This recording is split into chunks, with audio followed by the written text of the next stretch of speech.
वापडा के अंदर आप बात करें तो वापडा में बेसिकली आपको फ्री मेडिकल मिलता है।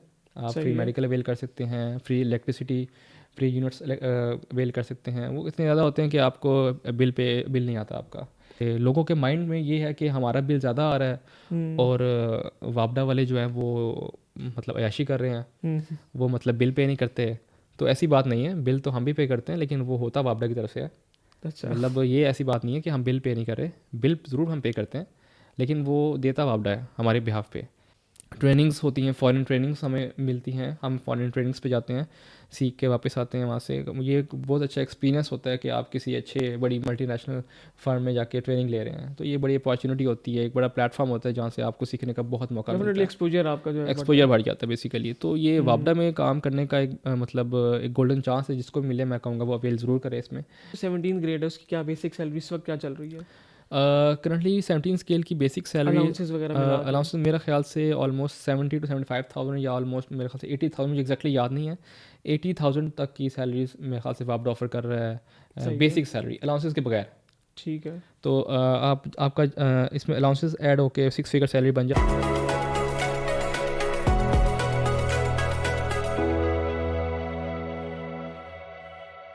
अस्सलाम वालेकुम, my name is Tashik Rizwan and welcome to the 9th episode of सोच आगे की। आज हमारे साथ जो गेस्ट मौजूद हैं, वो मेरे दोस्त हैं, यूनिवर्सिटी वो मेरे बैचमेट हैं, क्लासमेट हैं। हमने इकट्ठे ही इंजीनियरिंग की है यूईटी लाहौर से। तो आज उनको मैंने बुलाया है ताकि हम डिस्कस कर सकें आप लोगों के लिए कि जो लोग भी मैकेनिकल इंजीनियरिंग परसू करना चाहते हैं या इंजीनियरिंग परसू करना चाहते हैं, तो उनको ये पता हो पहले से कि आगे उनके पास कौन कौन से ऑप्शंस हैं, वो कहाँ कहाँ जॉब कर सकते हैं। और फॉर एग्ज़ाम्पल, जैसे अगर आपने आपका पावर प्लांट्स में या थर्मोडायनामिक्स के अंदर इंटरेस्ट है, जब आप पढ़ेंगे तो आपको आइडिया होगा। तो उसके अंदर आपके पास कौन सी रेलिवेंट फील्ड है, आप किस करियर को जो है वो परसू कर सकते हैं। तो उनसे ही जानते हैं कि उन्होंने कैसे इंटरेस्ट उनका डेवलप हुआ इस फील्ड के अंदर और उन्होंने मैकेनिकल इंजीनियरिंग क्यों परसू की। अस्सलाम वालेकुम वंस, कैसे हैं आप? वालेकुम सलाम ताशिक, मैं ठीक ठाक, आप सुनाएं कैसे हैं? अल्लाह का शुक्र, ठीक ठाक। थैंक यू सो मच, आपने टाइम निकाला कोई हमारे ऐसी लिए। बात नहीं है। तो हम इसको ऐसे लेके चलते हैं कि पहले आप ज़रा अपनी स्टडी के बारे में बताएं और ये बताएं कि आपने अपनी एफएससी मैट्रिक वगैरह कहाँ से की और फिर यूईटी का ख्याल कैसे आया। दरअसल मैं शुरू से ही जो है ना, बेसिकली मेरा जो बैकग्राउंड है तो वो एक इंजीनियरिंग बैकग्राउंड से मेरा ताल्लुक़ है। हम्म, तो जब एक इंसान का एक इंजीनियरिंग बैकग्राउंड से ताल्लुक़ होता है तो इंसान वही उसी चीज़ को आगे परस्यू करता है।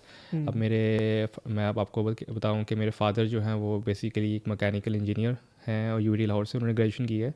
अच्छा। तो उसके बाद फिर उन्होंने पावर सेक्टर ही ज्वाइन किया है। तो उनके पावर सेक्टर के ज्वाइन करने के बाद ऑब्वियसली बात है, जब हमने उनको देखा काम करते हुए तो हमारे अंदर वो एक पैशन पैदा हुआ।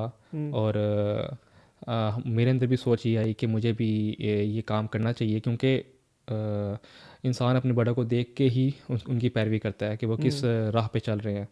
तो सिमिलरली मैंने भी मैकेनिकल इंजीनियरिंग चूज़ की, यही वजह थी। लेकिन इसके पीछे और भी एस्पेक्ट्स हैं जिसकी वजह से मैंने मैकेनिकल चूज़ की। तो उसमें ये है कि अच्छा, आपने जो सवाल किया मैट्रिक मैंने कहाँ से की, बेसिकली मैं मेरे फादर कैप्को में जॉब करते रह गए, कोटद्दू पावर कंपनी लिमिटेड। तो बेसिकली ये एक मुल्तान के नज़दीक एक एरिया है, 70 किलोमीटर्स के फासले पे हम्म, कोटद्दू। तो वहाँ पे ये एक पावर प्लांट सिचुएटेड है। ऑलमोस्ट 1600 मेगावाट इसकी कैपेसिटी है। तो मेरी जो अर्ली एजुकेशन है वो कोटद्दू से ही है। मेरी मैट्रिक कोटद्दू से मैंने की है। मैंने अपनी कॉलेज लाइफ भी कोटद्दू में गुजारी है। उसके बाद जब यूनिवर्सिटी के लिए मैं यूटी लाहौर आ गया था, यूनिवर्सिटी की बैचलर्स की वहाँ से मैंने। हम्म, उसके बाद मैंने आगे अपना कैरियर को परस्यू किया। तो ठीक है। ये थी मेरी मतलब अर्ली डिसीजंस जो मैंने अपनी लाइफ में लिए थे। बचपन से ही मैंने डिसाइड कर लिया था कि मैंने एक इंजीनियर बनना है। वो तो मैंने बचपन में डिसाइड कर ही लिया था मैंने इंजीनियर। अब हम्म, इंजीनियर बनना कौन सा है वो डिसाइड करना रह गया था। वो जब मैं जूं मैं बड़ा हुआ तो आहिस्ता आहिस्ता चीज़ें जब पता चलती गई तो उसमें काफ़ी चीज़ों का पता लगा कि भाई कौन सा डिपार्टमेंट में क्या चीज़ें पढ़ी जाती है। और तो इसीलिए तो जिस चीज़ में मेरा इंटरेस्ट और फोकस रहा तो मैंने उसी चीज़ को परस्यू किया। मतलब सबसे मज़े की बात मैं बताऊं कि मैंने अपने एफएससी में ही ये डिसाइड किया था, क्योंकि हम्म, भाई मैंने मैकेनिकल चूज़ करनी है या फिर इलेक्ट्रिकल चूज़ करनी है, क्योंकि काफ़ी फील्ड्स हैं इंजीनियरिंग में, मैकेनिकल, इलेक्ट्रिकल, सिविल। और भी काफ़ी फील्ड आ जाती हैं। यूटी लाहौर में तो वैसे भी बहुत डिपार्टमेंट्स हैं, बंदा किसी में भी परस्यू कर लेता है। तो मैंने मैकेनिकल चूज़ की थी बेसिकली अपनी एफएससी के अंदर, क्योंकि उसकी ख़ास वजह वो किस बेसिस पे चूज़ की थी, वो इसी बेसिस पे चूज़ की थी क्योंकि जो एफएससी की जो फ़िज़िक्स है बेसिकली, जो फर्स्ट पार्ट की अगर आप फ़िज़िक्स देखें तो उसमें टोटली उन्होंने मैकेनिकल पोर्शन को ज़्यादा इंक्लूड किया हुआ था। तो वो मुझे बहुत इंटरेस्टिंग लगी और मुझे वो समझ भी आती थी। लेकिन जो सेकंड पार्ट की फ़िज़िक्स थी उसमें ज़्यादातर इलेक्ट्रिकल से रिलेटेड था, लेकिन जो कि मेरे इंटरेस्ट के मुताबिक नहीं था और मुझे वो थोड़ा लेट समझ आता था उसका। सही। तो ये एक मेरा टर्निंग पॉइंट था कि जहाँ पे मैंने डिसाइड किया और फाइनलाइज़ किया कि मैंने मैकेनिकल ही चूज़ करनी है। और इसका मैं मतलब आपको इस तरीके से मैं बताऊं कि जब मेरा यूनिवर्सिटी में मैंने जब ई कैट दिया, ई कैट देने के बाद मेरा मैकेनिकल में नहीं हुआ और मेरा इलेक्ट्रिकल में हो गया यूनिवर्सिटी में, तो मैंने वहाँ पे मैं नहीं गया, मैंने अपना 1 साल ज़ाया किया। ज़ाया करने के बाद मैंने नहीं, आप इसको, सॉरी मैं आपकी बात काट रहा हूँ।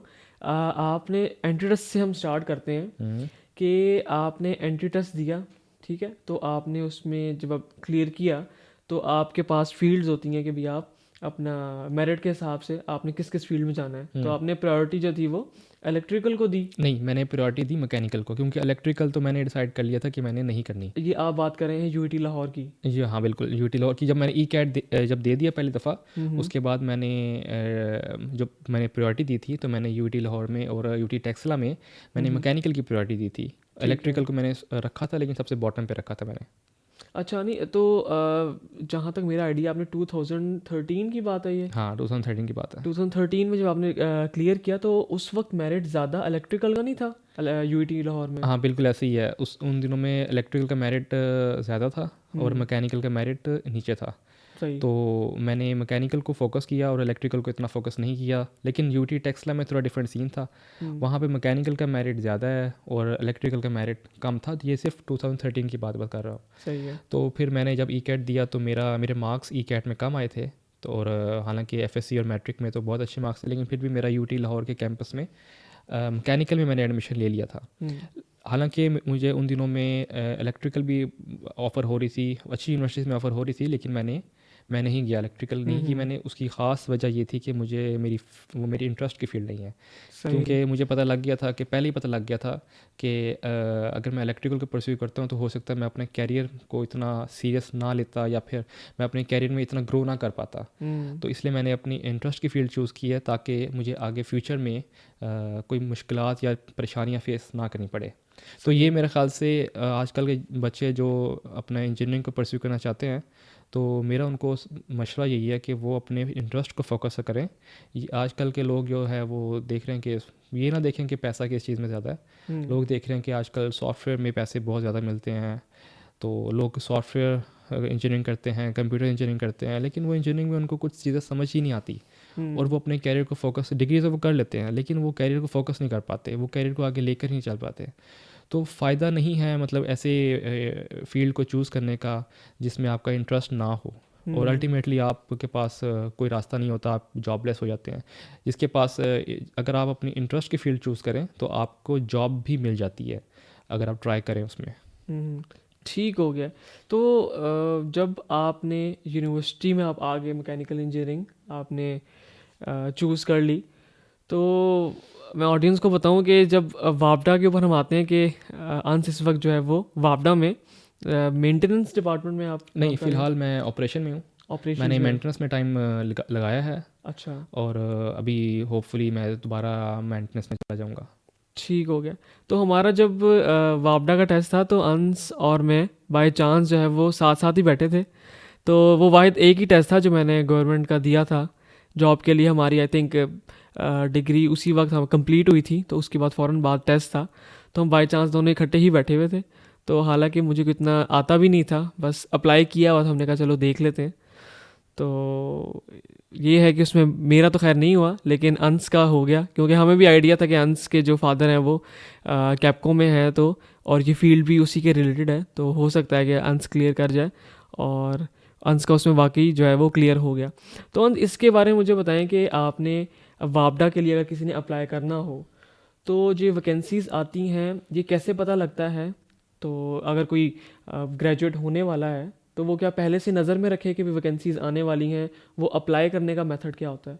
देखें अब अगर एक इंसान का ग्रेजुएट हो गया है और ग्रेजुएट होने के बाद वो अगर जॉब को हंट करना चाह रहा है, हम्म, तो मेरा ख्याल है कि ये उसके लिए बड़ा गलत टाइम है, वो लेट हो गया है जॉब हंट करने के लिए।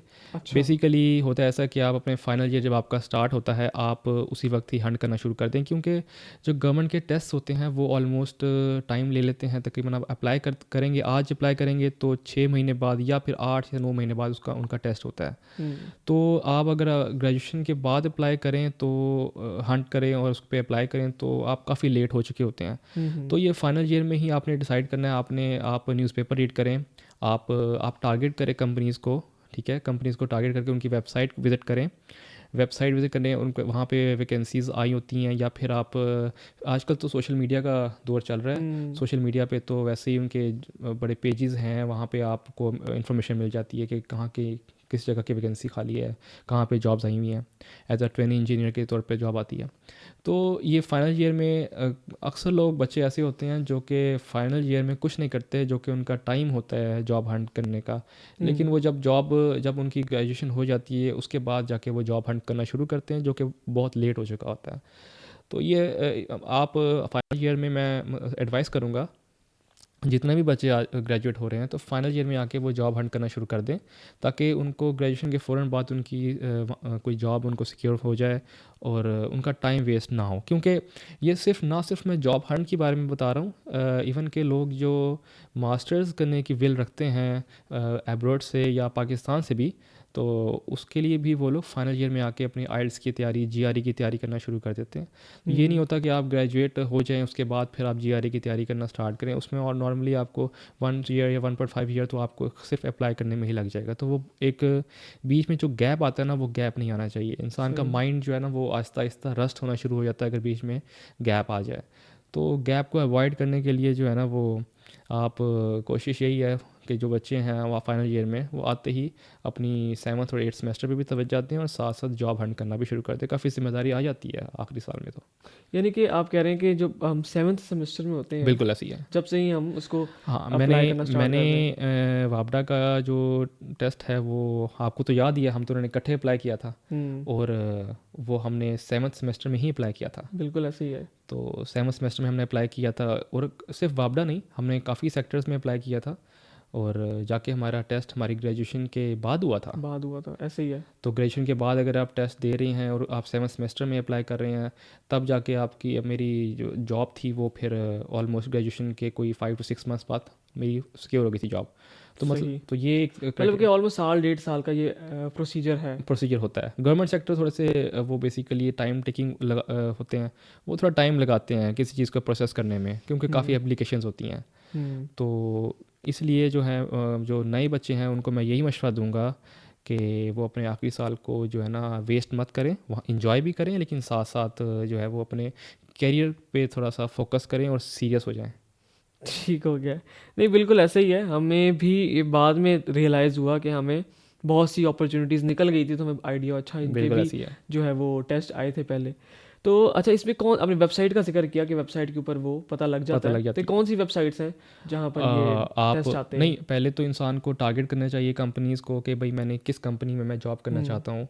और बंदा फिर उनकी कंपनीज़ की वेबसाइट को टारगेट करे, जो उनकी अपनी वेबसाइट है वहाँ पे उनकी वैकेंसीज आई होती है, मेंशन की होती है। हम्म। नॉर्मली जो यूनिवर्सिटी के बच्चे होते हैं वो वेबसाइट को तो खैर विज़िट नहीं करते इतना, लेकिन वो क्योंकि उनको कंपनीज़ का पता ही नहीं होता कि कौन सी ऐसे ही है। कंपनी में हमने जाना है, उनको किसी चीज़ का नॉलेज नहीं होता। ये आहिस्ता आहिस्ता डेवलप होता है।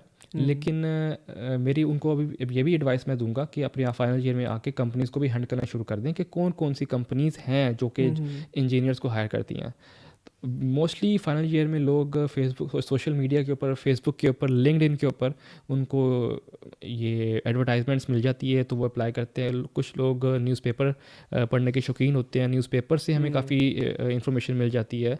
क्योंकि गवर्नमेंट टेस्ट जो है ना गवर्नमेंट ऑर्गेनाइजेशन के तो और न्यूज़पेपर में आते ही हैं, ऐड आती है उनकी वहाँ पे। तो वहाँ से तो आप उनको वहाँ पे पढ़ें और वहाँ से अप्लाई करें, तो ये हो जाएगा आपका। ठीक हो गया। तो वैसे एनटीएस आई थिंक वेबसाइट है, वहाँ पर भी काफ़ी टेस्ट आए हुए होते हैं। हाँ बिल्कुल ऐसी हाँ ये भी है जो हमारी टेस्टिंग सर्विसेज हैं, जैसे for example national testing service है, ओटीएस है, पीटीएस हम्म। है। अब ज़ाहिर सी बात है, गवर्नमेंट सेक्टर जो होते हैं ना, वो खुद ब खुद तो टेस्ट नहीं ऑर्गेनाइज करते, वो किसी टेस्टिंग सर्विस को सही है। देते हैं कि आप हमें टेस्ट करके दें, हम्म। मैनेज करके दें। तो उसमें हम लोग फिर यूँ कर सकते हैं कि हम एनटीएस की साइट पे जाकर भी वहाँ पे देख सकते हैं कि एनटीएस किस किस के टेस्ट वो लेगा इन फ्यूचर। तो हम्म। वो ऑलरेडी पता चल जाता है। लेकिन बेहतर तरीकाकार यही होता है कि सोशल मीडिया के साथ इंटरेक्ट करें ज़्यादा से ज़्यादा, हम्म। और क्योंकि वहाँ पे आपको अप टू डेट इन्फॉर्मेशन मिलेगी, और ख़ास तौर पे न्यूज़पेपर पे। आजकल तो लोग न्यूज़पेपर नहीं पढ़ते, जितने भी हम्म। हमारे बच्चे आजकल यूनिवर्सिटी में, वो न्यूज़पेपर नहीं पढ़ना एक किस्म का टाइम वेस्टर समझते। खैर उसका अल्टरनेटिव है हमारे पास। उसका अल्टरनेटिव ये है कि वो सोशल मीडिया पे, क्योंकि वो लोग ज़्यादा इन रहते हैं, तो सोशल हम्म। मीडिया पे एड्स आती रहती हैं जो कि उनके लिए बड़ी हेल्पफुल साबित हो सकती है। तो वहाँ पे काफ़ी ग्रुप्स बने होते हैं, पेजेस बने होते हैं जॉब्स के हवाले से। तो वहाँ पे आए दिन हर कंपनी की कोई ना कोई ऐड आ रही होती है, तो वहाँ पे जाके अप्लाई करें और टेस्ट की तैयारी करें उसके। अच्छा, टेस्ट की तैयारी जो है ना, वो भी एक बड़ा क्वेश्चन है। हाँ लोग बिल्कुल, मेरा जो नेक्स्ट क्वेश्चन यही था कि हाँ आपने भी जब टेस्ट की तैयारी की थी, बिल्कुल कौन से टॉपिक्स कवर किए थे बिल्कुल ऐसे ही है। और कहाँ से टेस्ट की तैयारी की थी? अच्छा, इस सवाल का जवाब देने से पहले, सबसे पहले तो मैं ये बताना चाहूँगा कि मैंने तो कभी सोचा भी नहीं था कि मैं कभी गवर्नमेंट सेक्टर में जॉब करूँगा। मैं तो, क्योंकि मेरे फादर, मैंने आपको बताया ना कि जब एक इंसान के जो फादर जिस राह पे चल रहे होते हैं, इंसान उसी को ही फॉलो अप करता है। अब हम्म। जैसे मैंने इंजीनियरिंग चूज़ की बिकॉज मेरे फादर मैकेनिकल इंजीनियर थे। बिल्कुल। ठीक है, मैंने वो इंजीनियरिंग चूज़ की। उसके बाद मैंने मैकेनिकल इसलिए चूज़ की क्योंकि मेरे फादर भी मैकेनिकल थे, और दूसरा मुझे एफएससी ने बता दिया था कि मेरा इंटरेस्ट मैकेनिकल में ज़्यादा है। हम्म। अच्छा, इसी तरह वो प्राइवेट कंपनी में जॉब करते थे। प्राइवेट कंपनी के अपने पर्क्स होते हैं, ठीक है, अपनी फैसिलिटीज़ होती हैं। तो मैं काफ़ी इंस्पायर था कैप्को से। तो मैंने भी कभी सोचा ही नहीं था कि गवर्नमेंट सेक्टर में मैंने जॉब करूँगा। मैंने कभी नहीं सोचा था, इवन दो मुझे गवर्नमेंट सेक्टर के नाम भी नहीं पता थे कि कौन कौन से ऑर्गेनाइजेशंस हैं जो गवर्नमेंट सेक्टर में इंक्लूड होती हैं, या फिर उनकी उनकी मैंने कभी सोचा ही नहीं था कि उनकी भी जॉब्स आती हैं। मुझे तो लगा था कि शायद इनकी जॉब्स ही नहीं आती। तो मेरे माइंड में सिर्फ ये प्राइवेट कंपनीज ही थी जिन पे मैंने फोकस किया हुआ था। लेकिन अल्टीमेटली आपको याद हो, 7th सेमेस्टर में जब जॉब्स आई थी तो हमने अप्लाई कर दिया था। बल्कि हम्म। मुझे तो वापडा का टेस्ट जो है वो आपने ही जो है अप्लाई करवाया था, वरना मैं तो राज़ी भी नहीं था अप्लाई करने के लिए। मुझे अच्छी तरह याद है। तो मैंने अप्लाई कर दिया। अच्छा, अब तैयारी की बात आती है, तो तैयारी मैंने जो वापडा का टेस्ट था, चूँकि ये बेसिकली एक किस्म का पावर प्लांट है, पावर जनरेशन सेटअप लगा होता है। तो मैंने इसकी जो तैयारी है वो मैंने काफ़ी टेक्निकल बेसिस पे तैयारी ज़्यादा की थी। कुछ मेरे दोस्त थे, उन्होंने ऑलरेडी इसकी तैयारी टेस्ट पहले दिए हुए थे, तो थोड़ा बहुत उन्होंने गाइड किया मुझे कि इसका पोर्शन जो है ना वो टेक्निकली ज़्यादा आता है, और जनरल नॉलेज से बिल्कुल कम पोर्शन आएगा इसका। हम्म। तो अब टेक्निकल के लिए मैंने टेक्निकल सब्जेक्ट्स को मैंने टारगेट किया, और मैंने कई एनटीएस की मेरे पास मैंने बुक्स परचेज़ की, जिसमें हमारी मैकेनिकल की अपनी एक बुक होती है खुरमी के नाम से। तो हम्म। उसको मैंने स्टडी की। लेकिन उसमें भी होता ऐसा है कि आपने पूरी बुक को स्टडी नहीं करना होता। अब फॉर एग्जांपल मैं किसी एक पावर प्लांट के लिए की टेस्ट की तैयारी करना चाहता हूँ, तो मैं उस पावर प्लांट में जो काम चल रहा होता है, मैं मतलब उन्हीं टॉपिक्स को उन्हीं कवर टॉपिक्स को मैं कवर करूँगा। सही है। ठीक है, अब ये नहीं होता कि अगर पावर प्लांट का सब्जेक्ट है तो मैं कोई एक नॉन टेक्निकल सब्जेक्ट की तैयारी करना शुरू कर दूं, और मैंने बोलूं कि मैंने बहुत तैयारी की लेकिन मेरा टेस्ट अच्छा नहीं हुआ।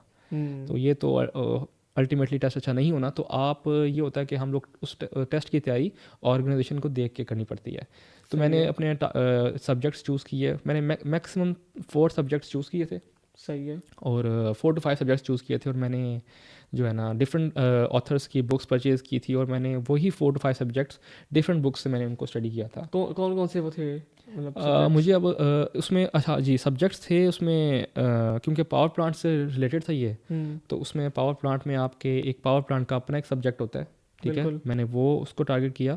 उसके अलावा थर्मोडायनेमिक्स जो एक मेन सब्जेक्ट है मैकेनिकल इंजीनियरिंग का, मैंने वो टारगेट किया। हम्म। इसके अलावा वहाँ पे मटेरियल का काम भी किया जाता है। तो क्योंकि वहाँ सही पे है। जो मशीन्स लगी होती हैं, वहाँ पे स्पेयर पार्ट्स लगे होते हैं, फैब्रिकेशन की हम्म। ज़रूरत पड़ जाती है। तो उसमें मैकेनिक्स ऑफ मटेरियल को भी मैंने कवर किया था। तो ठीक है। बेसिकली ये 3 से 4 सब्जेक्ट्स थे जिनको मैंने टारगेट किया था, और अल्लाह का शुक्र है इसी में से ही आया था।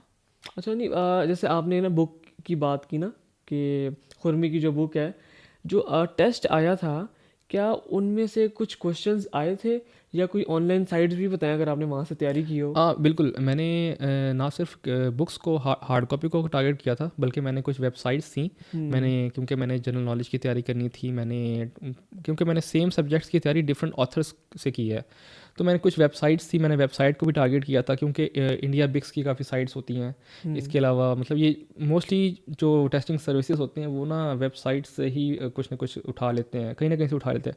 मतलब समझो 20 से 25 क्वेश्चंस एक साइड से उठा लिए, फिर हुँ, 40 क्वेश्चंस किसी दूसरी साइड से उठा लिए, तो आपको अपनी फुल फ्लैज तैयारी करनी पड़ती है।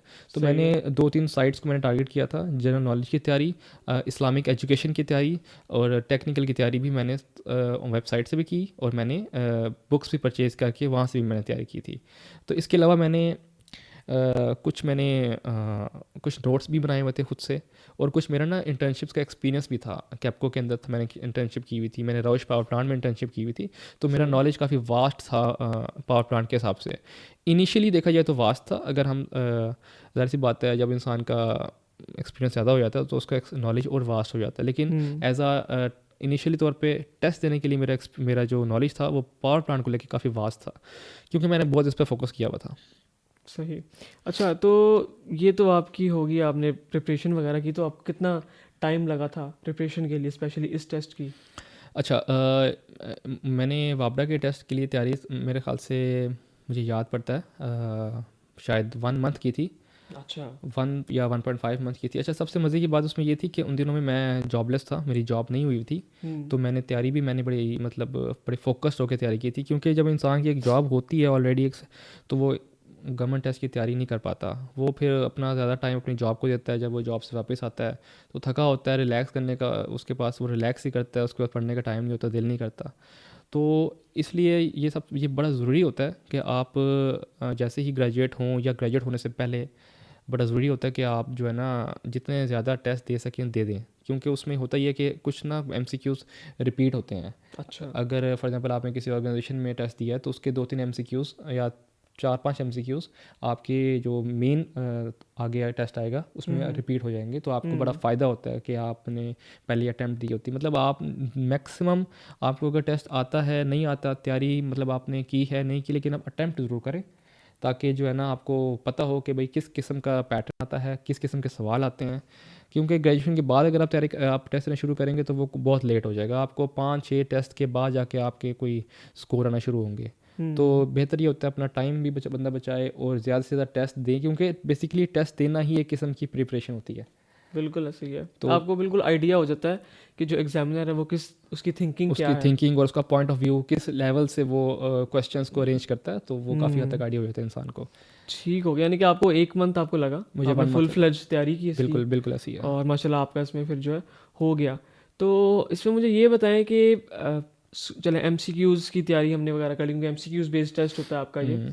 तो वो आपका क्लियर हो जाता है। लेट्स से वो आपका क्लियर हो गया, आगे फिर आपका इंटरव्यू होता है, तो उसके बारे में बताएं कि क्या वहाँ पर हमारे कोई लिंक्स होना लाजमी है अगर हमें जॉब सिक्योर करनी है, या जो है वो फुली मेरिट की बेस पे भी जॉब हो जाती है? वैसे तो देखा जाए, देखें, अल्लाह ताला पे भरोसा करना चाहिए इंसान को, ठीक है, हम्म, और अपनी तैयारी पूरी करनी चाहिए। अपनी तैयारी अगर आपकी पूरी नहीं है और अगर आप किसी सिफारिश या किसी लिंक के ऊपर बेसिस करें, तो मुझे नहीं लगता कि आपकी इस तरह जॉब होगी। इंसान को हम्म, थोड़ी मेहनत करनी पड़ती है इंटरव्यू के लिए भी। तो मैंने इंटरव्यू की तैयारी की थी। मतलब मेरी इंटर्नशिप सारी थर्मल की है मेरा। हम्म, मतलब बल्कि मैंने बाबडा में आने से पहले, जब मेरा इंटरव्यू था उन दिनों में मैं तो कैप्को में जॉब कर रहा था एज अ ट्रेनिंग इंजीनियर। हम्म, तो मुझे तो काफ़ी थर्मल की नो हाउ हो चुकी थी, और मैंने काफ़ी, मेरा इंटरेस्ट था उसके अंदर। तो मैंने अब उसके बाद जब मैं हाइडल में मैंने का टेस्ट देना था, तो हाइडल की मैंने तैयारी हाइडल के हिसाब से की है, सही कि है। वहाँ पे वो मुझसे ज़ाहिर सी बात है वो हाइडल के सवाल पूछेंगे, ना कि थर्मल के हिसाब से सवाल पूछेंगे। थर्मल की तैयारी तो मेरी ऑलरेडी थी ही थी, हम्म, क्योंकि मैं ऑलरेडी वहाँ पे जॉब कर रहा था कि आपको मैं एज अ ट्रेनिंग इंजीनियर। उसके बाद फिर मैंने हाइडल की तैयारी शुरू की। उसमें डिफरेंट क्वेश्चंस, जो मैंने कुछ इंटरव्यूज़ देखे यूट्यूब के ऊपर कि वो क्या क्वेश्चंस पूछ सकते हैं। कुछ हम्म, अपने फादर से गाइडलाइंस ली, तो उन्होंने मुझे कुछ नोट्स दिए कि आप इसको पढ़ें, और मैंने उसको अपने कॉन्सेप्ट अपने क्लियर किए। कॉन्सेप्ट क्लियर करने के बाद जब मेरा इंटरव्यू हुआ था, तो अल्हम्दुलिल्लाह से मुझे सारे टेक्निकल सवाल आते थे। अच्छा। हाँ, सिर्फ उसमें से कोई एक शायद जनरल नॉलेज का सवाल मुझे नहीं आया, बाकी टेक्निकल में मुझे सब कुछ आता था। सही क्या, चलें गुड है ये तो। यानी कि आपका अभी आप इस वक्त जो है वो तरवेला डैम के ऊपर है, नहीं, मंगला। सॉरी मंगला डैम के ऊपर है। ठीक है। तो यानी कि इसमें भी थोड़ी सी कह लें कि कैटेगरीज हैं कि आप पावर प्लांट में जॉब कर रहे हैं या आप किसी डैम के ऊपर हैं।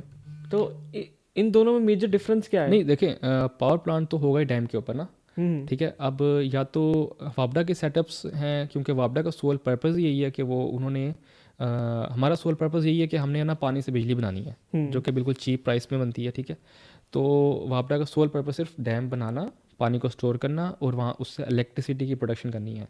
ठीक तो है। हमारे वापडा में सिर्फ ये पावर प्लांट का सेटअप नहीं है, ज़ाहिर सी बात है हमारे पास और भी डिपार्टमेंट्स हैं हम्म। जो कि हमारे पावर प्लांट को की स्मूथ फंक्शनिंग के लिए ज़रूरी है। जैसे for example purchase and disposal. हमारे कराची में भी ऑफिसेज हैं। अब कराची में तो डैम बन नहीं सकता। बिल्कुल ऐसी है। अब कराची में वहाँ पे हमारे ऑफिसेज हैं जो कि हमारे इंपोर्ट एक्सपोर्ट के हमारे जो स्पेयर पार्ट्स आते हैं बाहर से, उनकी हम्म। क्लियरेंसेस वगैरह हमारे ऑफिस वो करके देते हैं। तो ये बेसिकली सारी जो काम होते हैं ये हमारे पावर प्लांट की स्मूथ फंक्शनिंग के लिए ही किया जाता है। ठीक हमारे हो गया। सिर्फ पावर प्लांट के सेटअप नहीं, हमारे पास डिफरेंट ऑफिसेज हैं जो कि remote base sorry local base हैं। रिमोटली तो हमारे पावर प्लांट्स हैं, डैम्स हैं। अभी तो हमारे वापडा के और भी सेटअप्स इंस्टॉल हो रहे हैं और इंशाल्लाह 2030 तक ऑलमोस्ट 9000 मेगावाट मज़ीद हमारे नेशनल ग्रिड में ऐड हो जाएगा वाया हाइडल। अच्छा। तो टोटल आपकी जो वापडा की जो जनरेशन हो जाएगी हाइडल से, that will be like 18,000 megawatt. तो ठीक है। ये इस वक्त वैसे टोटल कितनी है? ऑलमोस्ट 9000।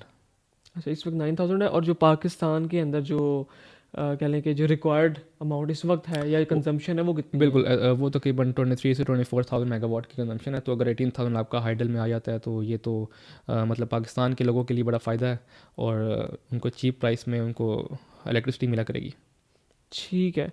अच्छा, ये बताएं कि जो मेन डिफरेंस है हम्म। किसी भी जैसे लेट्स से कैप्को की अगर हम बात कर लें, इस ऐसे पावर प्लांट्स पे काम करने का और एक रिमोट एरिया पे जहाँ डैम्स वगैरह हैं वहाँ काम करने में एज एन इंजीनियर, इसको थोड़ा सा आपस में कंपेयर करें कि वहाँ की लाइफ और यहाँ की लाइफ में क्या क्या डिफरेंस, प्रोज कॉन्स क्या हैं? अच्छा, देखें ये तो जितने भी पावर प्लांट्स हमारे पाकिस्तान में इंस्टॉल्ड हैं वो सारे के सारे ना मोस्टली रिमोट एरियाज़ में ही हैं। हम्म। कोई भी आपके शहर के अंदर नहीं होते पावर प्लांट्स, रिमोट एरियाज़ में ही होते हैं, या फिर उनकी जोग्राफिकल लोकेशन इस तरह की होती है कि वो वहाँ हम्म। पे शहर आबाद नहीं हो सकता। अब मोस्टली हमारे जो थर्मल के प्लांट्स हैं वो हमारे बेसिकली कैनाल के साथ होते हैं, क्योंकि हमें हमें उसमें पानी की ज़रूरत होती है उसकी कूलिंग वाटर के लिए। कूलिंग टावर्स में चाहिए होते हैं, तो इसलिए वो जहाँ पे कैनाल होगी, जहाँ पे दरिया होगा उसके आसपास की लोकेशन फिजिबल होती है थर्मल प्लांट के हम्म। लिए। और दूसरी बात ये कि वो आपके शहर से भी दूर होना चाहिए, फिर आहिस्ता आहिस्ता वो डेवलप होता होता है शहर के अंदर ही आ जाता है अल्टीमेटली। लेकिन शुरू में इंस्टॉल सब कुछ वो शहर से बाहर ही किया जाते हैं। अब जो डैम है, डैम की तो ज़ाहिर सी बात है वो तो आप खुद चूज़ नहीं कर सकते। वो डिपेंड करता है जोग्राफिकल पॉइंट ऑफ व्यू के लिहाज से कि आपकी जोग्राफ़ी, लैंड की जोग्राफ़ी किस तरह की है कि वो वाकई वहाँ पे, क्योंकि उसको बेसिकली पहाड़ों की ज़रूरत होती है ताकि पानी स्टोर किया जा सके अंदर उसके। हम्म। तो अगर हम बात करें फॉर एग्जांपल, अगर मैं बात करूं थर्मल की और क्योंकि और डैम की, जैसे आपका सवाल है क्योंकि थर्मल और डैम की लाइफ में क्या फ़र्क है। डैम के अंदर का जो पावर प्लांट का सिस्टम है उसको ऑपरेट करना कदर आसान है एज़ कम्पेयर टू थर्मल। अच्छा। थर्मल थोड़ा सा ज़्यादा कॉम्प्लिकेटेड, और अगर वहाँ पे कोई डिफ़िकल्टीज आ जाएँ क्योंकि उसमें गैस टरबाइंस, स्टीम टरबाइंस, अच्छा, बॉयलर। जो हमें बच्चे देख रहे हैं लेट्स से जो फर्स्ट ईयर सेकंड ईयर में हैं, जो देख रहे हैं कि हम भी मैकेनिकल इंजीनियरिंग करते हैं, तो उनके उनके लिए थोड़ा सा ना इसको ब्रीफली एक्सप्लेन भी कर दें कि ये पावर प्लांट जो है ना वर्क कैसे करता है, मतलब गैस टरबाइंस वगैरह बिल्कुल ब्रीफली, ताकि उनको थोड़ा सा आइडिया हो जाए। अब अगर हम बात करें गैस टरबाइंस की, तो ऑब्वियसली बात है गैस टरबाइंस को रन करने के लिए आपको फ्यूल चाहिए। हम्म। अब फ्यूल आपको मिल सकता है या तो गैस की सूरत में मिल सकता है, पाकिस्तान में तो वैसे ही गैस की शॉर्टेज रहती है। हम्म। तो इसके अलावा आपका फ्यूल आपके पास BF होता है, furnace oil, blended furnace oil. ठीक है, सही वो है। भी आपको इंपोर्ट कराना पड़ता है। हाई स्पीड डीजल होता है, वो भी इंपोर्ट कराना पड़ता है। तो ये सारे कॉस्टली फ्यूल्स हैं जो जिससे आप उसको बर्न करके आपकी गैस टरबाइन के अंदर रिएक्शन टरबाइन लगी होती है, आप उसको रोटेट करते हैं और आपकी जो है आगे जनरेटर मूव करता है, तो जनरेटर से आपकी जो है इलेक्ट्रिसिटी प्रोड्यूस होती है। और गैस टरबाइन को रन करने के बाद ऑब्वियसली बात है, फ्लू गैसेस जो उससे एग्जॉस्ट में निकलता है, तो उसका टेम्परेचर भी ऑलमोस्ट 500 डिग्री सेल्सियस होता है। तो 500 डिग्री सेल्सियस हीट एनर्जी जो होती है वो काफ़ी ज़्यादा है, वो उसको वेस्ट नहीं किया जाता इन्वायरमेंट में। उसको फिर हम बॉयलर के थ्रू हम उसको पास कराते हैं, और जिससे अंदर बॉयलर के अंदर पानी की ट्यूब्स गुजर रही होती हैं, तो वो पानी बेसिकली आपका स्टीम में कन्वर्ट होता है। तो वही स्टीम जो यूज़ करते हैं आगे स्टीम टरबाइन को रन कराने में। तो बेसिकली जब 500 डिग्री सेल्सियस हमारा एग्जॉस्ट होता है, तो बॉयलर से निकलता है एग्जॉस्ट होके बाहर इन्वायरमेंट में, उसका टेम्परेचर ऑलमोस्ट 100 डिग्री सेल्सियस हो जाता है। मतलब ऑलमोस्ट 400 डिग्री सेल्सियस जो है वो हमने कंज्यूम कर लेते हैं। तो 100 डिग्री सेल्सियस हम वेस्ट कर देते हैं। तो अब तो वैसे भी गैस टरबाइन्स की काफ़ी न्यू टेक्नोलॉजीज आ चुकी हैं हमारे पास। वैसे ही पाकिस्तान में काफ़ी ऐसी पावर प्लांट्स हैं जो कि हाई टेक्नोलॉजी पे वर्क कर रहे हैं। काफ़ी एफिशिएंट प्लांट्स आ गए हैं थर्मल के, क्योंकि थर्मल का होना ज़रूरी है। बेस लोड्स प्लांट्स होते हैं, जब आपके पास पानी नहीं होता, आपके पास विंड नहीं होती, या आपके पास सोलर नहीं होता, तो अल्टीमेटली आपको थर्मल पे शिफ्ट होना पड़ता है। तो वो हमारे हर मुल्क के लिए वो ज़रूरी है। सही हो गया। थर्मल में काम करने के बड़े फ़ायदे भी हैं। आपका कैरियर बूस्टअप होता है, वहाँ से आपको सीखने को बहुत कुछ मिलता है, क्योंकि उसमें इक्विपमेंट्स और मशीनरी बहुत ज़्यादा होती है। हर टाइप की मशीनरी आपको मिलेगी वहाँ पे। एज ए इंटर्नशिप करने की करें वहाँ पे आपको अगर मौका मिलता है। लेकिन अगर हम बात करें डैम के अंदर पावर हाउस, उनका सिस्टम इतना कॉम्प्लेक्स नहीं होता। उसका एक पेन स्टॉक होता है, यहाँ से पानी आपका आ रहा होता है और आप आगे टरबाइन लगी होती है।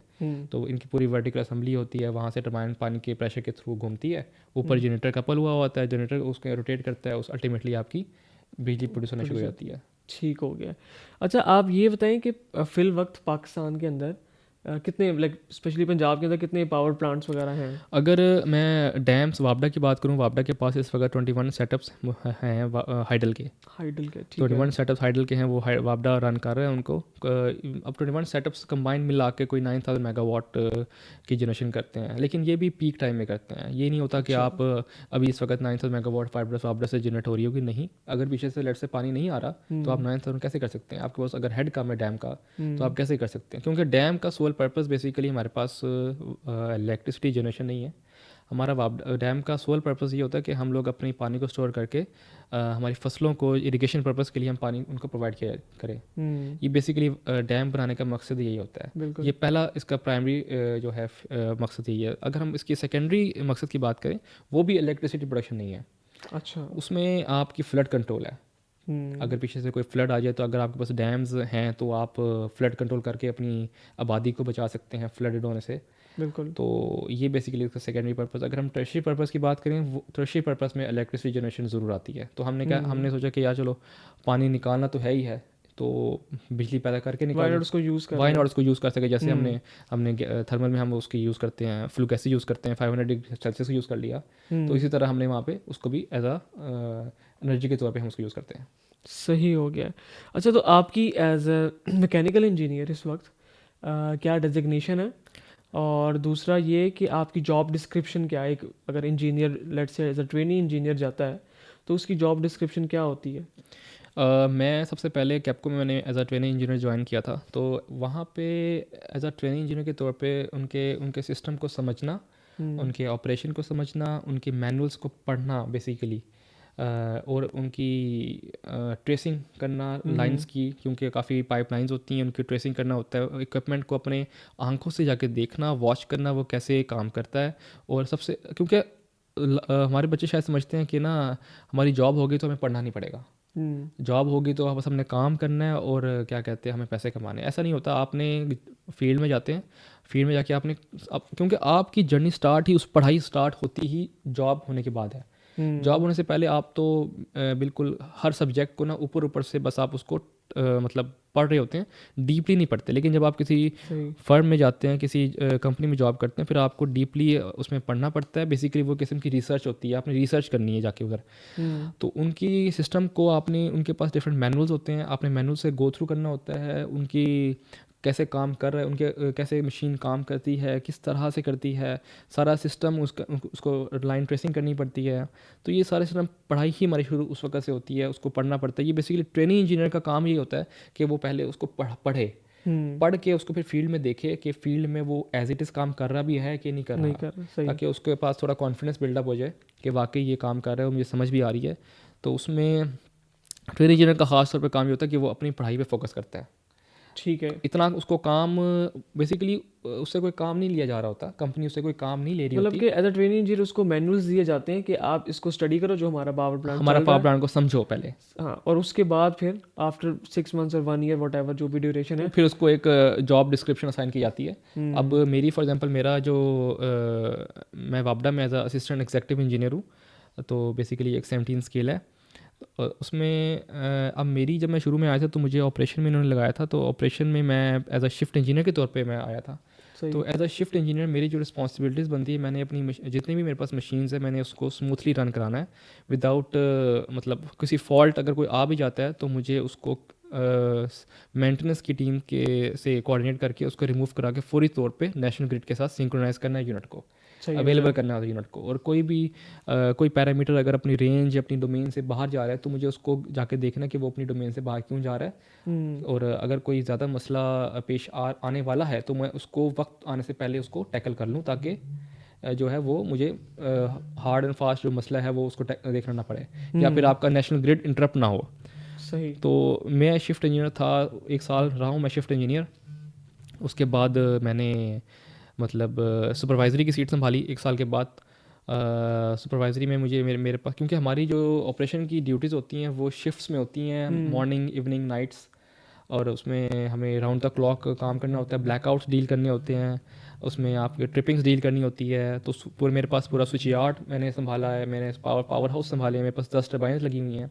सही। इसके अलावा इनटेक है मेरे पास। तो ये सारी चीज़ें आपने एज अ सिंगल पर्सन, आपके पास टीम होती है पूरी सही। नीचे, लेकिन आपने लीड कर रहे होते हैं। तो ऑब्वियसली मेरा पहला साल जो मैंने गुजारा है वो मैंने पहले सीखा है सही कि है। काम करना कैसे है। मैंने मैनुअल्स पढ़े हैं कि किस तरह काम करना है, क्या चीज़ अगर कोई इस तरह का फॉल्ट आता है तो मुझे क्या करना पड़ेगा। तो हम्म। मैंने पहला साल तो या पहले 1.5 साल तो मैंने इस पे लर्निंग की है कि मुझे क्या करना है। अल्टीमेटली जब मैं सब कुछ सीख गया हूँ तो मुझे मेरे हमारे बॉस ने जो है वो मुझे सुपरवाइजरी की सीट दी है, ताकि फिर अब तक मैं फ़िलहाल ऑपरेशन में ही हूँ। बीच में 2 महीने मैंने मेंटेनेंस में गुजारे थे, सही। और उसमें भी मेरा बड़ा अच्छा टाइम गुजरा है। मैंने कोई प्रोजेक्ट की कमीशनिंग की थी, तो वो भी काफ़ी हेल्पफुल रहा है मेरे लिए। उसके बाद फिर दोबारा मैं ऑपरेशन में आ गया हूँ, तो अभी तक फ़िलहाल मैं ऑपरेशन में ही हूँ। हम्म। और इसमें ये है कि मैंने आपको जॉब डिस्क्रिप्शन बताई कि मुझे ब्लैकआउट्स डील करने पड़ते हैं, अपनी मशीनों की स्मूथ फंक्शनिंग मेरे ज़िम्मे होती है।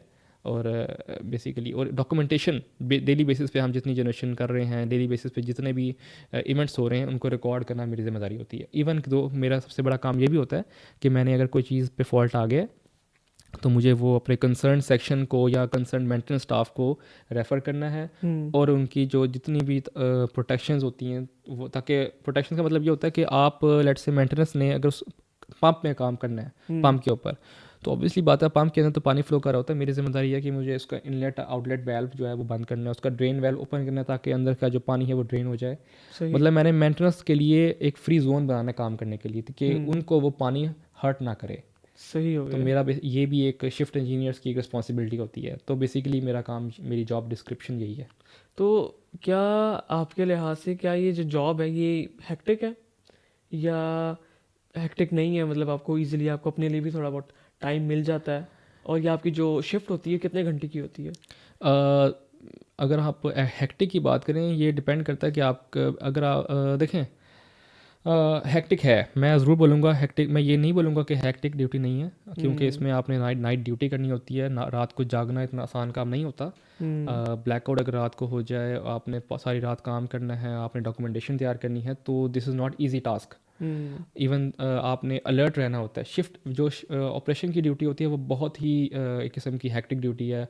आपने हर पैरामीटर को हर लम्हे वॉच करना है, ठीक है। आपने हर चीज़ देखनी है, उसमें आपका ट्रिपिंग हो जाती है तो आपने फौरी तौर पे आपने वो उसको फॉल्ट को रेक्टिफाई करवा के उसको नेशनल ग्रिड के साथ सिंक्रोनाइज़ करना है। तो ये बेसिकली आपके पास टाइम बहुत कम होता है और आपने काम ज़्यादा होता है। लेकिन अगर हम कंपैरिजन करें इसका मेंटेनेंस के साथ, तो उनकी ड्यूटी इतनी टफ नहीं है as compare to operation. Maintenance वालों का काम ज़्यादा होता है, उनके पास काम बहुत होता है करने को, ऑपरेशन से ज़्यादा ही काम होता है, लेकिन उनके पास टाइम बहुत होता है करने के लिए।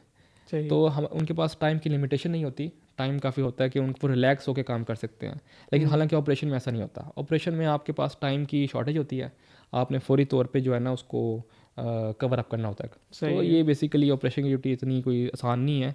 लोग समझते हैं कि शिफ्ट की ड्यूटी आसान होती है, लेकिन शिफ्ट की ड्यूटी आसान बिल्कुल भी नहीं होती। तो नॉर्मली ये बेसिकली 3 शिफ्टें होती है, morning evening nights, almost 8 hours की शिफ्ट होती बनती है ये। ठीक है। नाइट शिफ्ट थोड़ी लंबी हो जाती है, लेकिन मॉर्निंग इवनिंग में 8 आवर्स की हो जाती है। सही है। अच्छा, आपकी जो अमेनिटीज़ है उसकी बात करते हैं कि स्पेशली गवर्नमेंट सेक्टर है वापडा, तो वापडा जो है एज अ ट्रेनिंग इंजीनियर और फिर बाद में आपको क्या क्या अमेनिटीज़ मिलती हैं, क्या क्या पर्क्स मिलते हैं आपको? जॉब डेफिनेटली सैलरी तो होती है आपकी, तो एज अ 17th ग्रेड की जो बेसिक सैलरी है वो कितनी होती है? और इसके अलावा अगर जैसे आप रिमोटली काम कर रहे हैं डैम के ऊपर, तो क्या डैम पे काम करने से किसी पावर प्लांट पे काम करने में जो सैलरी का डिफरेंस कोई है, या कोई पर्क्स में या बोनसेस में कोई डिफरेंस मिलता है? हाँ जी, बिल्कुल ऐसा ही है। हम इसमें बोनसेस का डिफरेंट है, इसमें क्या कहते हैं, आपके डिफरेंट पर्क्स डिफरेंट हो जाते हैं। अब ऑब्वियसली बात है, एक बंदा लाहौर में बैठा हुआ है और एक बंदा आगे बशाम बैठा हुआ है, तो दोनों की लाइफस्टाइल में फ़र्क है, दोनों की ऑब्वियसली बात है चैलेंजेस में फ़र्क होता है। बशाम में जो बंदा बैठा हुआ है उसकी ऑब्वियसली बात है चैलेंजेस, उसको इन्वायरमेंट का चैलेंज करना पड़ता है, उसको वहाँ पे काम करना पड़ता है, इवन तो वो अपनी फैमिली के बगैर रह रहा होता है, सबसे बड़ी बात। तो ऐसे बंदे को मोटिवेट रखने के लिए वापडा सैलरीज इंक्रीज़ करके उनको प्रोवाइड करता है। तो उनके डिफरेंट अलाउंसेस होते हैं जो उनको मिलते हैं, जो कि एक शहर के अंदर आपको नहीं मिल रहे होते हैं। पावर हाउस में सबसे, क्योंकि हमारे वापडा के सेटअप्स मोस्टली हार्ड एरियाज़ में इंस्टॉल्ड हैं, तो उनको हार्ड एरिया अलाउंस मिलता है। वहाँ पे सही अगर है। कोई प्रोजेक्ट लग रहा होता है तो वहाँ पे प्रोजेक्ट अलाउंस उनको अलग से मिलता है। वापडा के अंदर आप बात करें तो वापडा में बेसिकली आपको फ्री मेडिकल मिलता है, आप फ्री सही है। मेडिकल अवेल कर सकते हैं, free electricity, free units avail कर सकते हैं। वो इतने ज़्यादा होते हैं कि आपको बिल नहीं आता आपका। सही लेकिन है। अभी जो आजकल गवर्नमेंट की सूरत हाल चल रही है, इसमें कुछ हमारी मिनिस्ट्री में बातें चल रही हैं कि आपकी यूनिट्स को जो है ना ख़त्म किया जाए, क्योंकि लोगों के माइंड में ये है कि हमारा बिल ज़्यादा आ रहा है हम्म। और वापडा वाले जो हैं वो मतलब अयाशी कर रहे हैं, हम्म। वो मतलब बिल पे नहीं करते। तो ऐसी बात नहीं है, बिल तो हम भी पे करते हैं, लेकिन वो होता वापडा की तरफ से है। अच्छा। मतलब ये ऐसी बात नहीं है कि हम बिल पे नहीं कर रहे, बिल ज़रूर हम पे करते हैं, लेकिन वो देता वापडा है हमारे बिहाफ पे। अल्टीमेटली हम लोग टैक्स टैक्स ज़रूर देते हैं उसका, हम हम्म। फ्री यूनिट्स अवेल करने का टैक्स देते हैं। तो हो सकता है हमारी भी ये जो अमेनिटी है, ये जो हमें जो पर्क्स मिला हुआ है फ्री यूनिट्स का, हो सकता है ये ख़त्म हो जाए। अच्छा। इसके इसके बदले में हमें ना वो कुछ अलाउंस दे हमें, तो सही है। कि हमें इतना अलाउंस मिलेगा, फला मिलेगा।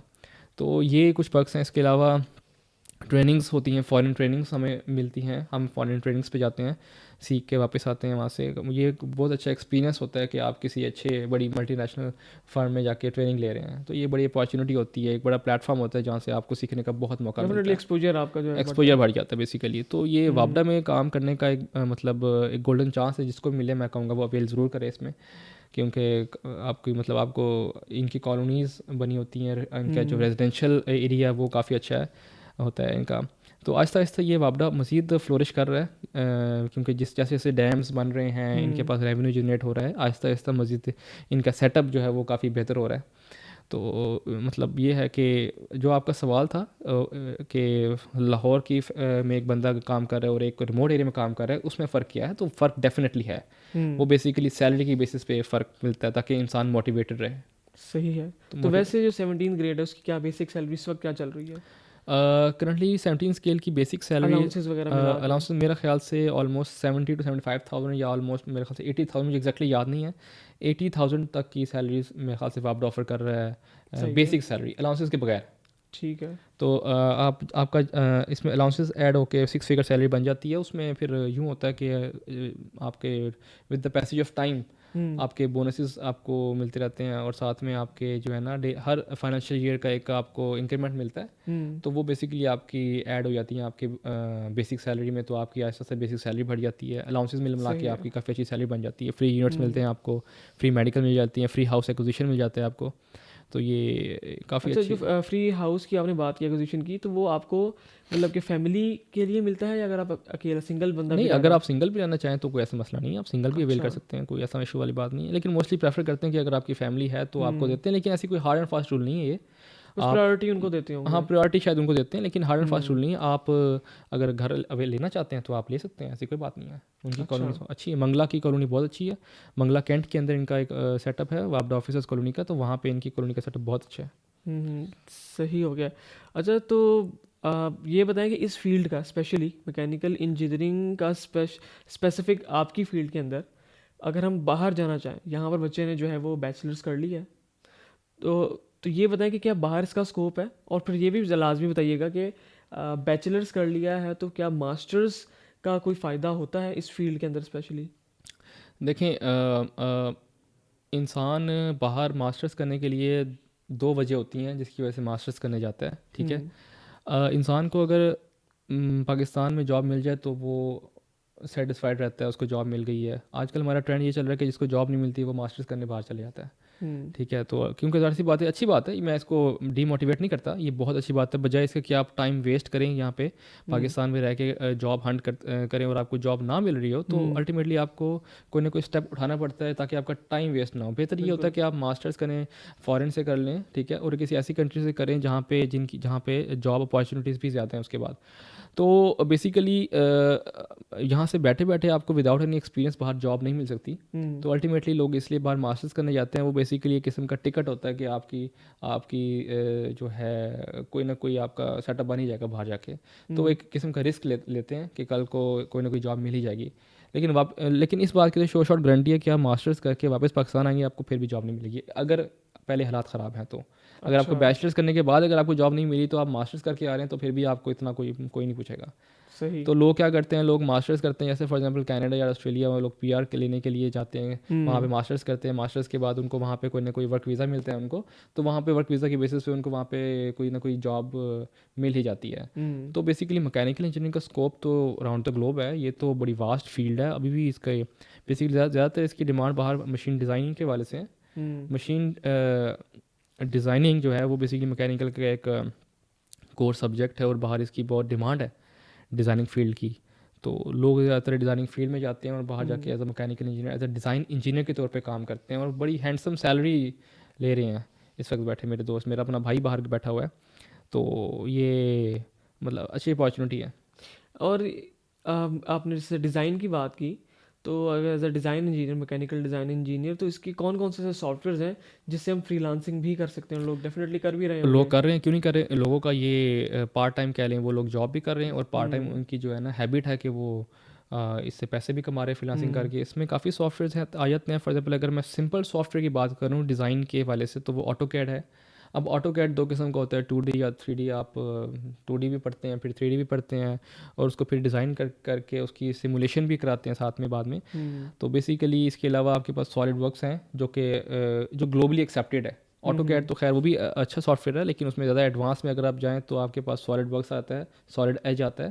तो हम्म। वो लोग उसमें मास्टर्स करके उसको जो है वहाँ पे डिज़ाइनिंग करते हैं। उसके हम्म। बाद एनसीस पे ले जाके, एनसीस भी एक सॉफ्टवेयर है, उस पे ले जाके उसके अंदर उसकी स्ट्रेस एनालिसिस कर देखते हैं। तो हम्म। जिन बच्चों को इन चीज़ों पे ग्रिप हासिल है, वो ना सिर्फ उनकी जॉब भी आसानी से लग जाती है, बल्कि वो घर बैठे बैठे भी पैसे कमा लेते हैं फ्रीलांसिंग करके। क्योंकि आप बड़े प्लेटफॉर्म्स हैं जहाँ पे आपको ना मौका मिलता है इस तरह के काम करने के लिए। फाइवर हो गया, इसके अलावा और भी बड़े प्लेटफॉर्म्स हैं, हम्म। लोग बैठे होते हैं वो आपको हंट कर रहे होते हैं। बल्कि फाइवर पे तो वैसे सॉलिड वर्क्स वाले बंदे की बहुत डिमांड है, वहाँ पे सही। सॉलिड वर्क्स का काम बहुत ज़्यादा है, लेकिन लोग बहुत कम है करने वाले। अच्छा। हाँ, ऐसी है। तो जो यूजुअली जो प्रोजेक्ट्स वगैरह मिलते हैं तो वो उनकी मतलब कॉस्ट भी अच्छी खासी होती है, तो उनको अच्छा खासा पैसा रेवेन्यू मिलता है। सही है। सही, यानी कि अगर आपने मैकेनिकल इंजीनियरिंग की हुई है तो इसके अंदर भी बहुत लोग समझते हैं कि यार ये हमारी जो फील्ड है वो सॉफ्टवेयर से थोड़ी सी डिफरेंट है हम्म। और हम इसे फ्रीलांसिंग नहीं कर सकते, बट ऐसा नहीं है ऐसा हमारे नहीं पास। है, अब ऐसा नहीं है, हम लोग फ्रीलांसिंग कर सकते हैं इसमें भी, मैकेनिकल में हम्म। भी। लेकिन उसमें ये होता है कि आप ऑब्वियसली बात है, पावर प्लांट के अंदर तो फ्रीलांसिंग नहीं कर सकते ना। बिल्कुल। ऑब्वियसली बात है, आपको कोई ना कोई सॉफ्टवेयर आना चाहिए जिसकी वजह से मैकेनिकल के software, let's say Solid Edge है, सॉलिड वर्क्स हैं, एनसिस हैं, ये इनकी बहुत डिमांड है, मतलब हम्म। ग्लोबली बहुत ज़्यादा डिमांड है। आप ऑस्ट्रेलिया चले जाएँ, कनाडा चले जाएँ, वहाँ पे डिज़ाइन इंजीनियर की काफ़ी ज़्यादा डिमांड है। तो लोग घर बैठ के ही पैसा कमा रहे हैं फ्रीलांसिंग करके। बिल्कुल ऐसा ही है। अच्छा, कोई टिप्स आप देना चाहें जो कि अभी इंजीनियरिंग को चूज़ करने वाला है, यूनिवर्सिटी में आने वाला है, तो वो मैकेनिकल इंजीनियरिंग क्यों चूज़ करे? तो कोई भी टिप्स वगैरह आपने देनी हो बच्चों को या कोई एडवाइस देनी हो तो वो बच्चों को दें ताकि उनको क्लियर हो कि हम ये वाली फील्ड में हैं? अच्छा, सबसे पहले तो मैं ये टिप देना चाहूँगा कि अपने पैशन को समझे पहले, कि आपका पैशन, आपका माइंड सेटअप किस फील्ड को मैं इंजीनियरिंग की बात नहीं करता। मैं मैट्रिक के बाद लेट्स से अगर आपने ए लेवल्स करना है या एफएससी की है, तो उसमें सबसे पहले आपने चूज़ करना होता है कि आपने मेडिकल में जाना है, या हमारे पाकिस्तान में या मेडिकल है या इंजीनियरिंग है। तो अगर आप किसी दूसरी फील्ड को मैं वैसे इस ये बात को फोकस करूँगा कि आपकी मर्ज़ी, आप जो मर्ज़ी फील्ड चूज़ करें, लेकिन बात फिर आ जाती है कि अगर आप जिस एरिया में रह रहे होते हैं ना, फिर उस एरिया के मुताबिक ही आप अपनी फ़ील्ड चूज़ करते हैं। लोग आपको कहते होंगे कि यार कोई नहीं, मतलब सिर्फ मेडिकल इंजीनियरिंग ही रह गया क्या, कुछ और भी बंदे को करना चाहिए। बिल्कुल। चलो अल्टीमेटली बंदा कुछ और कर लेता है, लेकिन वो करने के बाद तो उसकी डिग्री ज़ाया, कोई जॉब ही नहीं है हमारे पाकिस्तान में। जब प्लेटफॉर्म्स अवेलेबल नहीं है, तो अल्टीमेटली आपने मेडिकल और इंजीनियरिंग को ही चूज़ करना है, या फिर आजकल सॉफ्टवेयर हाउसेस ओपन हुए में इंसान सॉफ्टवेयर चूज़ करता है, तो वो भी एक अच्छी ग्रोइंग फील्ड है। तो लेकिन सबसे पहले अपने माइंडसेट, अपनी अपने पैशन को समझना कि मेरा माइंड और किस तरफ है, किस फील्ड की तरफ है। फॉर एग्जांपल अगर इंजीनियरिंग की तरफ है, फिर लाजमी नहीं कि इंजीनियरिंग में कोई भी इंजीनियरिंग किया जाए। इंजीनियरिंग में भी आपने कोई ना कोई डिपार्टमेंट चूज़ करना है जिसमें इंटरेस्ट हो आपका। अब सॉफ्टवेयर इंजीनियरिंग और मैकेनिकल इंजीनियरिंग बड़ा ज़मीन आसमान का फ़र्क है। ऐसी है। अब लोग अगर पैसा कमाने के चक्कर में सिर्फ सॉफ्टवेयर इंजीनियरिंग करेंगे, तो उसको समझ नहीं आनी सॉफ्टवेयर इंजीनियरिंग, और तो अल्टीमेटली वो उसकी 4 साल जो है ना डिग्री वो ज़ाया जाएगी। तो ज़ाहिर सी बात है, जिसका सॉफ्टवेयर में पहले से इंटरेस्ट है, या फिर वो मतलब उसका इंटरेस्ट है, वो पैशन है, वो ज़रूर परस्यू करे, तो इवन वो बल्कि बहुत फ्लोरिश करेगा इस फील्ड के अंदर। अब मेरा मैकेनिकल, मैंने आपको जैसे बताया ना, मेरा इलेक्ट्रिकल में हुआ था एडमिशन, तो मैंने स्किप कर दिया। मैंने अपना पूरा 1 साल ज़ाया किया सिर्फ इसी चक्कर में कि मैंने मैकेनिकल करनी है। तो मतलब ये मेरा पैशन था मैकेनिकल करना, और हालांकि मुझे इलेक्ट्रिकल भी ऑफ़र हो चुकी थी, मैंने वो परस्यू नहीं किया हमारे, बल्कि जब मेरे तो 1 साल के बाद तो मैकेनिकल फिर टॉप पे आ गई थी यूटी लॉर में। तो बहर टिप मेरी यही है कि आप अपने पैशन को समझें, अपने माइंड सेट को समझें, और फिर उसी फील्ड को चूज़ करें। इंजीनियरिंग चूज़ करनी है अगर आपने, तो इंजीनियरिंग के अंदर भी जो है ना, आप पहले चेक कर लें कि आपका इंटरेस्ट किस चीज़ में आता है। आपके पास अगर कोई स्केल नहीं है चूज़ करने के लिए, तो आप मैंने जैसे आपको बताया फिज़िक्स है आपके पास स्किल एफएससी की, आप अपने आप को अपने अंदर की चीज़ को समझे कि भाई मेरा इंटरेस्ट किस चीज़ में है। आप अपने इंटरेस्ट को देख के फिर आगे सेलेक्ट करें किसी भी फील्ड को। और अब सिर्फ इंटरेस्ट की बात नहीं है, सिर्फ इंटरेस्ट की बात नहीं होती है अब इसमें, क्योंकि हम एक ऐसे एरिया में रहते हैं जहाँ पे जॉब्स की बहुत शॉर्टेज है। डिफरेंट फील्ड्स में जॉब्स की बहुत शॉर्टेज है, तो लाजमी नहीं है कि अब आपने अपने इंटरेस्ट को देखना है, आपने इंटरेस्ट को भी देखना है, और आपने अपने सराउंडिंग एरिया के अंदर आपके पास कितने प्लेटफॉर्म्स अवेलेबल है उसको भी देखना है।